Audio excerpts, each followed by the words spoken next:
আমাদের এই সিরিজে আমরা একজন মুসলিম জিনের সাথে তাদের দুনিয়া এবং জীবন সম্পর্কে জানার এক অভূতপূর্ণ যাত্রায় বের হয়েছি। চলুন আবার যাত্রা শুরু করা যাক। ঈসা এরপরে ইবনে কনজুরকে জিজ্ঞাসা করলেন, আপনি কি আমার বাড়িতে থাকেন এমন জিনকে দেখতে পাচ্ছেন? ইবনে কনজুর প্রতিক্রিয়া জানিয়েছিলেন যে, আমি তাদের দেখতে পাচ্ছি। আলহামদুলিল্লাহ, তারা সকলেই মুসলিম। এর মধ্যে সাঈদ এবং মেরিয়ান জুবাইদা নামে একজন জিনের দুই শিশু। তার স্বামীর নাম মুহাম্মদ। বর্তমানে তাদের কিছু বাচ্চা আপনার বাড়ির ছাদে বসে আছে। ঈসা জিজ্ঞাসা করলেন, মুহাম্মদ এবং তার সাথীরা কি কখনো আমাদের বাড়ির ছাদে থাকা পাখি বা অন্যান্য প্রাণীদের দ্বারা বিরক্ত হন? ইবনে কনজুর উত্তর দিলেন, আলহামদুলিল্লাহ, তারা সারাদিন সেখানে বসে থাকে এবং কোনো রকম বিরক্তি ছাড়াই। যখন আপনি খাবার প্রস্তুত করেন তারা তখন নেমে আসে এবং আপনার সাথে খাবার খায়। আপনি খাওয়া শেষ করে প্লেট তুলে নিলে তারা আলহামদুলিল্লাহ বলে এবং ছাদে ফিরে যায়। যখন রাত হয় তারা তাদের নামাজ পড়ে এবং আবার ছাদে ফিরে যায়। যখন তারা ক্লান্ত হয় তারা নেমে এসে যেখানে ইচ্ছা সেখানে শুয়ে পড়ে, চেয়ারে, কার্পেটে বা বারান্দায়। ঈসা জিজ্ঞাসা করলেন, তারা কি কখনো কোনো প্রয়োজনে যাত্রা বা অন্য কিছুতে বাড়ি ছেড়ে চলে যায়? ইবনে কনজুর উত্তর দিলেন, হ্যাঁ, তারা আসে এবং যায়। কখনো কখনো তারা মক্কার মসজিদ আল হারামে বা মদিনার মসজিদ নববীতে নামাজ পড়তে চলে যায়। তারা বজ্রের গতিতে চলে যায় এবং ফিরে আসে। ইবনে কনজুর তারপর বললেন, আমি আপনাকে একটি গুরুত্বপূর্ণ সতর্কতা দেব। শয়তানরা আসলে খালি কুয়াতে থাকতে পছন্দ করে। ময়লা এবং দূষণ তাদের আকর্ষণ করে। অতএব যখন তারা আজান শোনে তারা পানি সংলগ্ন এলাকায় চলে যায়। তারা তাদের কানে হাত দেয় বা তাদের পোশাক মাথার উপরে টেনে দেয়। তাদের মধ্যে কিছু ময়লার গর্তে বা ময়লায় লুকিয়ে পড়ে। এই কারণে যখন আপনি অজু করতে বাথরুমে প্রবেশ করেন তখন আপনাকে বাম পা দিয়ে শুরু করা উচিত এবং এই দোয়া পড়া উচিত, আল্লাহ সবার উপরে ক্ষমতাশালী, পুরুষ এবং মহিলা শয়তানদের খারাপ থেকে আমরা আশ্রয় চাই। মেয়েদের মনে করিয়ে দিন তারা যেন আল্লাহর নাম উল্লেখ না করে এবং তার থেকে অভিশপ্ত শয়তানদের থেকে আশ্রয় না চেয়ে টয়লেটের গর্তে গরম পানি না ফেলুক। কখনো কখনো পানি শয়তানদের হত্যা করতে পারে এবং তাদের পরিবার ঘরের মালিকের প্রতিশোধ নিতে চেষ্টা করবে, বিশেষ করে সেই মহিলাদের যারা এটি করেছে। যদি তারা, শয়তানরা, নিজেদের দেখাতে পারত, তাদের শরীরে প্রবেশ করতে পারত, তাহলে তারা তাও করত। ইবনে কনজুরের এই ঘটনা সত্য। এটি সহিহ আল বুখারীর হাদিসের সাথে সঙ্গতিপূর্ণ। আবু হুরায়রা, যিনি জানিয়েছেন নবী সাল্লাল্লাহু আলাইহি ওয়াসাল্লাম বলেছেন, যখন আজান শোনা হয় শয়তান দূরে চলে যায় এবং চলে যায় যতক্ষণ না সে আজান শোনে না। কিন্তু যখন আজান শেষ হয় সে ফিরে আসে। যখন ইকামাহ বলা হয় সে আবার পথ থেকে সরে যায়। কিন্তু যখনই ইকামা শেষ হয় সে আবার ফিরে আসে। তারপর সে নামাজ পড়া ব্যক্তিটিকে ফিসফিস করে বলে, এটা মনে রেখো এবং সেটা মনে রেখো, যা নামাজ পড়া ব্যক্তি আগে মনে করেনি, যাতে সে আর মনে না রাখতে পারে যে কত রাকাত নামাজ সে পড়েছে। মূর্তি শয়তানদের প্রিয় স্থানগুলোর মধ্যে একটি। ঈসা তাঁর বইয়ে লিখেছেন, একবার আমার কাছে একটি পেন্সিল হোল্ডার ছিল যা একটি প্রাণীর মাথার আকারে ছিল। আমার মুসলিম জিন বন্ধুর সাথে প্রথম সাক্ষাতে তিনি ঘরের চারপাশে হাঁটছিলেন, ছাদের দিকে তাকাচ্ছিলেন এবং সালাম জানাচ্ছিলেন। হঠাৎ তিনি পেন্সিল হোল্ডারটির দিকে লক্ষ্য করলেন এবং গম্ভীরভাবে বললেন, একটি ছুরি নিয়ে এর মাথা কেটে ফেলো বা এটিকে নতুন করে গঠন করো যাতে এটি আর কোনো মূর্তির মাথার মতো দেখতে না হয়। এটি বলার পর তিনি কঠোরভাবে চিৎকার করলেন, যেন কিছু আদেশ দিচ্ছেন, যাও, এখান থেকে বেরিয়ে যাও। অবাক হয়ে আমি তাকে জিজ্ঞাসা করলাম, তুমি কেন এটা বললে? তিনি উত্তর দিলেন, আমি দেখেছি একটি শয়তান এই পেন্সিল হোল্ডারের মাথায় বসে আছে। তারপর আমরা সেই পেন্সিল হোল্ডারটির মাথার ছবিটি ঢেকে দিলাম এবং শয়তানটি সরে গেল। আমার মুসলিম জিনবন্ধু বললেন, মুহাম্মদ সাল্লাল্লাহু আলাইহি ওয়াসাল্লাম বলেছেন, যারা ছবি তৈরি করে তাদের সবচেয়ে কঠিন শাস্তি হবে কিয়ামতের দিন। এটি জীবন্ত কোনো কিছুর ছবি এবং মূর্তিগুলির জন্য প্রযোজ্য। তিনি আরও বললেন, ফেরেশতারা সেই বাড়িতে প্রবেশ করেন না যেখানে মূর্তি বা ছবি থাকে। আমি জিজ্ঞেস করলাম, ছবির কি হবে? তিনি উত্তর দিলেন, এটা একই, তারা শয়তানদের আকর্ষণ করে, অতএব তাদের দেয়ালে ঝুলিয়ে রাখবেন না বা উন্মুক্ত করে রাখবেন না। যদি তারা ম্যাগাজিন বা বইয়ে থাকে তাদের উল্টে দিন, যাতে ছবিগুলি দৃশ্যমান না হয়। এটি আসলে সত্য, কারণ আল্লাহর রাসূল সাল্লাল্লাহু আলাইহি ওয়াসাল্লাম বলেছেন, জিবরাইল আমার কাছে এসে বললেন, আমি গত রাতে তোমার কাছে এসেছিলাম, কিন্তু প্রবেশ করতে বাধা পেয়েছিলাম, কারণ দরজায় ছবি ছিল। বাড়িতে একটি সজ্জিত পর্দায় ছবি ছিল এবং বাড়িতে একটি কুকুর ছিল। অতএব বাড়ির ছবির মাথা কেটে ফেলতে বলো, যাতে এটি একটি গাছের আকার ধারণ করে। পর্দাটিকে কেটে দুটি বালিশে পরিণত করতে বলো, যাতে মানুষ এগুলোর উপর পা ফেলতে পারে, এবং কুকুরটিকে বাইরে বের করে দাও।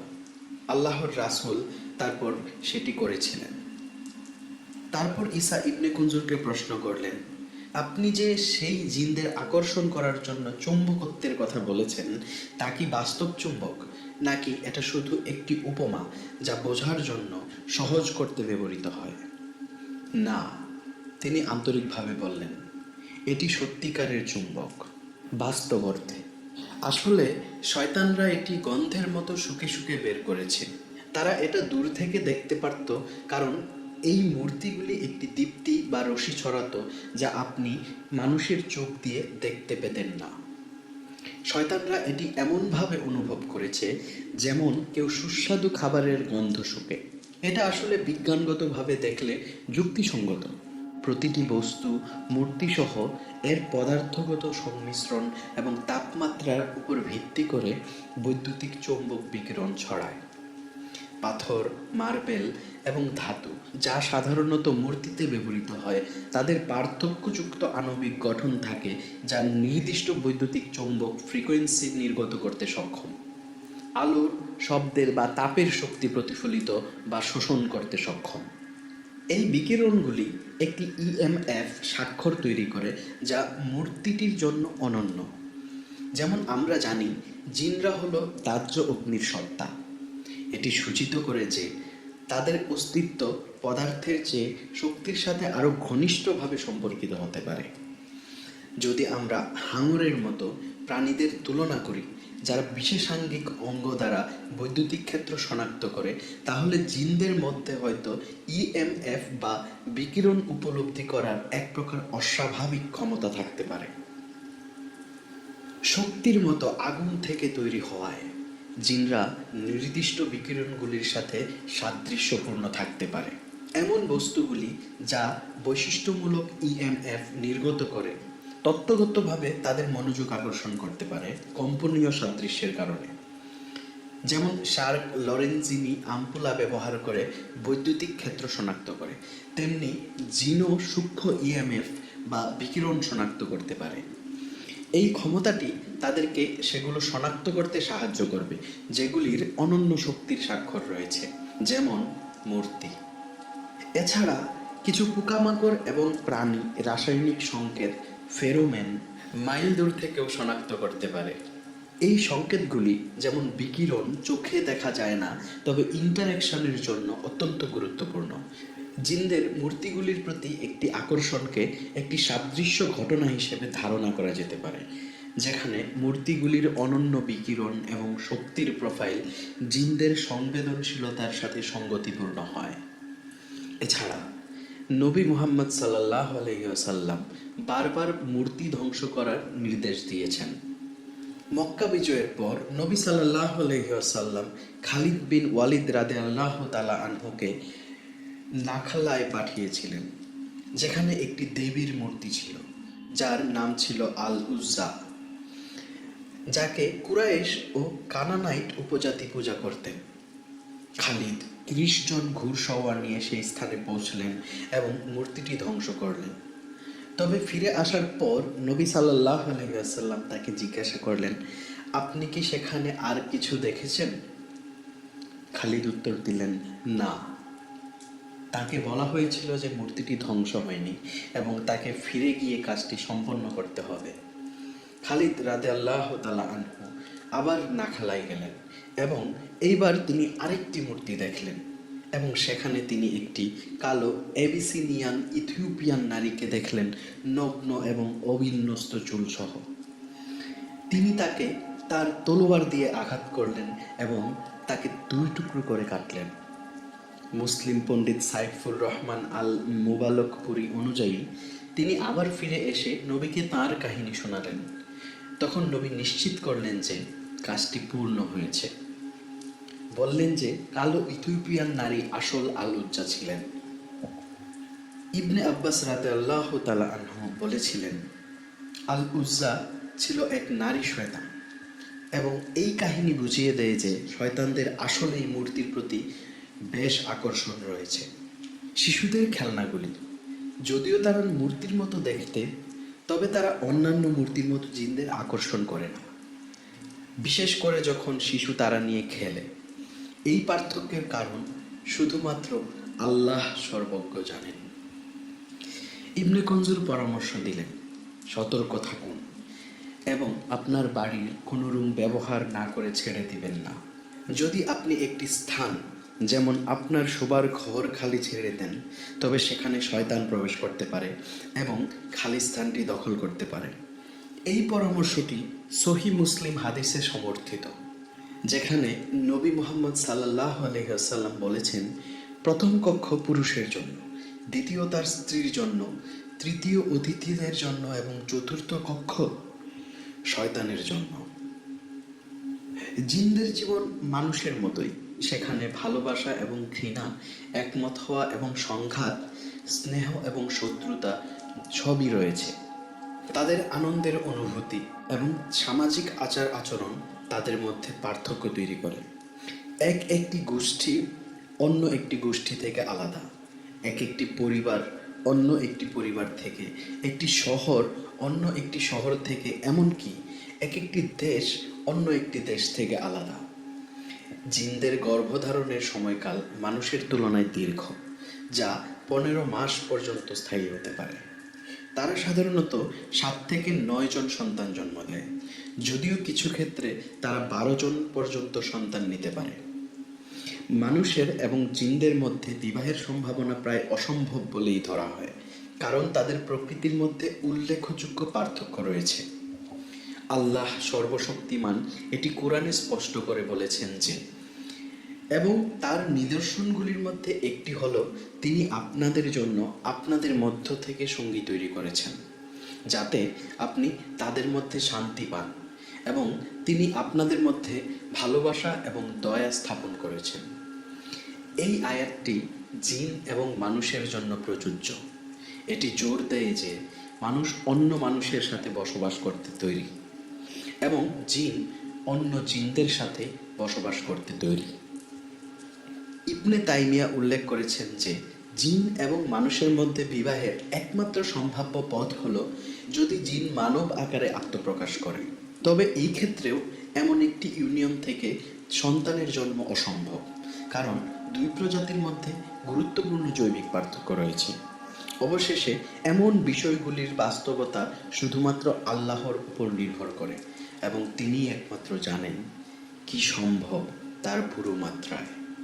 এই পর্বটি শেষ করার আগে আমি একটি চমৎকার গল্প শেয়ার করতে চাই, যা 1979 সালের 26শে মার্চ সোমবার প্রকাশিত হয়েছিল। যদিও এই ঘটনার প্রকৃততা নিশ্চিত নয়, তবে যদি এটি সত্য হয় তাহলে এটি জিনদের একটি উচ্চ মাত্রার সত্তা হিসেবে প্রমাণিত করতে পারে, যাদের জ্ঞান মানুষের তুলনায় অনেক ক্ষেত্রেই অতুলনীয়। কুয়েতি দৈনিক পত্রিকা আল কাবাস এই গল্পটি তার সংযুক্তিতে প্রকাশ করেছিল। এটি একটি কপ্টিক খ্রিস্টান পরিবারের একজন মহিলার কাহিনী বলে, যিনি 5 বছর ধরে ক্যান্সারে ভুগছিলেন। তার নাম ছিল মিসেস সামিয়া ওয়াদি। 57 বছর বয়সী ময়নেল কায়রোর একটি উপশহরের বাসিন্দা। একদিন তিনি তীব্র মাথা ব্যথা অনুভব করলেন, যা তীব্র পেট ব্যথার সাথে ছিল। তার স্বামী মিস্টার সফওয়াত গিরিয়েস তাকে হাসপাতালে নিয়ে গেলেন। সেখানে ডাক্তাররা তাকে বললেন যে তার ক্যান্সার ধরা পড়েছে, তবে তারা তাকে জানিয়ে দিলেন যে সার্জারি করা অসম্ভব, কারণ ক্যান্সার তার পেটে একটি ছোট শিরায় লুকানো ছিল। যতক্ষণ না কোনো চিকিৎসার সমাধান পাওয়া গেল, তাকে বাড়ি পাঠিয়ে দেওয়া হয়। 1 মাস পর মিসেস সামিয়া 1 মাসের জন্য কোমায় চলে যান। এই সময় ডাক্তাররা তাকে গ্লুকোজ ইনজেকশন এবং রক্ত প্রদান করেছিলেন। যখন তিনি অবশেষে চেতনায় ফিরলেন, তখন তিনি আবিষ্কার করলেন যে তিনি পক্ষাঘাতগ্রস্ত হয়ে গেছেন। তার ডেসপারেট স্বামী একটি পুরোহিতের সাহায্য চান, যিনি তাকে নির্দিষ্ট ধর্মীয় আচার অনুষ্ঠান করার নির্দেশ দেন। দুঃখজনকভাবে এই প্রচেষ্টাও ব্যর্থ হয়। ক্যান্সার তার যকৃৎ পর্যন্ত ছড়িয়ে পড়ে এবং ডাক্তাররা পরিবারকে জানান যে তার বাকি দিনগুলো হাতে গোনা। এই কঠিন সময়ে একজন মুসলিম প্রতিবেশী, যিনি সম্প্রতি হজ থেকে ফিরেছিলেন, মিসেস সামিয়াকে কোরআনের কিছু আয়াত পড়ার পরামর্শ দেন। এই পরামর্শ মেনে তিনি কিছুটা স্বস্তি অনুভব করতে শুরু করেন এবং কয়েক মাসে প্রথমবারের মতো ঘুমাতে সক্ষম হন। তার স্বামী তাকে কোরআনের তিলাওয়াতের রেকর্ডিং এনে সাহায্য করছিলেন, যা তিনি নিয়মিত শুনতেন। 1978 সালের নভেম্বর মাসের এক রাতে মিসেস সামিয়া একটি অস্বাভাবিক অনুরোধ করেন। তিনি তার স্বামীকে বললেন যে তিনি একটি সেরা পারফিউমের বোতল কিনে আনুক এবং তাকে সেটি দিয়ে তার পুরো শরীর ধৌত করতে সহযোগিতা করুক। তারপর তিনি তার স্বামীকে বললেন, আলো বন্ধ করে দিন এবং আমাকে একা রেখে দিন, কারণ আমি পূর্ণ অন্ধকারের অভিজ্ঞতা অর্জন করতে চাই। তার স্বামী বিশ্বাস করলেন যে তিনি হয়তো তার শেষ মুহূর্তগুলোর জন্য প্রস্তুতি নিচ্ছেন। তার স্বামী তার সান্ত্বনার জন্য প্রার্থনা করলেন এবং তার ইচ্ছার প্রতি শ্রদ্ধা জানালেন। পরের দিন সকালে যখন তার স্বামী দরজায় নক করলেন, তখন ওপাশ থেকে কোনো উত্তর এলো না। তিনি দরজা খুলে দেন এবং এক বিস্ময়কর দৃশ্যের মুখোমুখি হন। মিসেস সামিয়া অচেতন অবস্থায় শুয়েছিলেন। তার উপরের দেহ ব্যান্ডেজ করা ছিল এবং তার নিচের দেহ সাদা চাদরে ঢাকা ছিল। অবাক এবং বিভ্রান্ত হয়ে তিনি তাদের সন্তানদের এবং প্রতিবেশীদের ডাকলেন, যাতে তারা এই দৃশ্য দেখতে পারে। অল্প সময়ের মধ্যে তিনি ডাক্তারদের ডেকে আনেন, যারা পরীক্ষা নিরীক্ষা শুরু করেন। তাদের বিস্ময়ে তারা একটি অত্যন্ত সূক্ষ্ম সার্জারির প্রমাণ পেয়েছিলেন। তারা তাকে আরও পরীক্ষার জন্য হাসপাতালে স্থানান্তরের পরামর্শ দিলেন। হাসপাতালে ডাক্তাররা ঘোষণা করেন যে তার পেট এবং যকৃৎ থেকে ক্যান্সার সম্পূর্ণরূপে নির্মূল হয়ে গেছে। অপারেশনটি যদিও রহস্যময়, তবুও এটিকে তারা পূর্ণ সফলতা বলে মনে করেন। যখন মিসেস সামিয়া চেতনায় ফিরে আসেন, তিনি তার অবিশ্বাস্য কাহিনী আল কাবাসের একজন প্রতিবেদকের সাথে শেয়ার করেন, যিনি কায়রোতে তাকে দেখতে এসেছিলেন। অশ্রু আটকে রাখার সংগ্রাম করতে করতে তিনি বর্ণনা করেন যে সেই রহস্যময় ঘটনার রাতে তিনি কোরআনের আয়াত পড়তে পড়তে ঘুমিয়ে পড়েছিলেন। মধ্যরাতের সময় তিনি একটি অদ্ভুত অনুভূতির দিকে লক্ষ্য করেন। অর্ধচেতন অবস্থায় তিনি অনুভব করেন যেন তিনি সম্পূর্ণভাবে উন্মুক্ত। অদৃশ্য সত্তা তার বিছানা ঘিরে দাঁড়িয়ে আছে। তিনি তাদের মুখ দেখতে পেতেন না, কিন্তু তাদের উপস্থিতি অনুভব করতে পারছিলেন। তিনি তার অবাস্তব অভিজ্ঞতার বর্ণনা দেন। তার পেটটি যন্ত্রণা ছাড়াই খোলা। অদৃশ্য হাতগুলি নিখুঁতভাবে অসুস্থ অংশগুলো সরিয়ে নেওয়ার চেষ্টা করছে এবং তার ক্ষতগুলো ব্যান্ডেজ করে দিচ্ছে। তার মুখে একটি তুলার টুকরা রাখা হয়েছিল এবং তিনি 3 দিন ধরে কোমায় চলে যান। বিশ্বাস করা হয়েছিল যে এই সত্তাগুলি মুসলিম জিন, যারা চিকিৎসা ক্ষেত্রে খুবই উন্নত। মিসেস সামিয়ার মতে তিনি তার পেট খোলা অবস্থায় কোনো যন্ত্রণা অনুভব করেননি, যা সূচিত করে যে এই সত্তাগুলি মানববোধের বাইরে একটি প্রক্রিয়ায় কাজ করেছিল। এই অসাধারণ ক্ষমতা সূচিত করে যে তারা একটি উচ্চ মাত্রায় থাকতে পারে এবং মানুষের শরীরের সাথে এমন একটি দৃষ্টিভঙ্গি থেকে যোগাযোগ করেছে যা আমাদের শারীরিক বাস্তবতাকেও ছাড়িয়ে যায়। তাদের দক্ষতা এবং বিশেষজ্ঞতা তাদের অত্যন্ত দীর্ঘ জীবনের কারণে হতে পারে, যা তাদের প্রচুর জ্ঞান এবং বিভিন্ন ক্ষেত্রে দক্ষতা অর্জন করার জন্য প্রচুর সময় দেয়, যার মধ্যে চিকিৎসা রয়েছে। এমন দীর্ঘায়ু তাদের উন্নত মাত্রিক অস্তিত্বের সাথে মিলিত হয়ে তাদের মানবিক ক্ষমতাকে ছাড়িয়ে যেতে এবং আশ্চর্যজনক নিখুঁততার সাথে জটিল কাজগুলো সম্পাদন করতে সক্ষম করে। ইবনে কুনজুর একবার একটি চিত্তাকর্ষক কাহিনী শেয়ার করেছিলেন। ইনশাল্লাহ পরবর্তী অংশে আমরা মানবতার এই সবচেয়ে বড় শত্রুর প্রকৃতি অনুসন্ধান করব।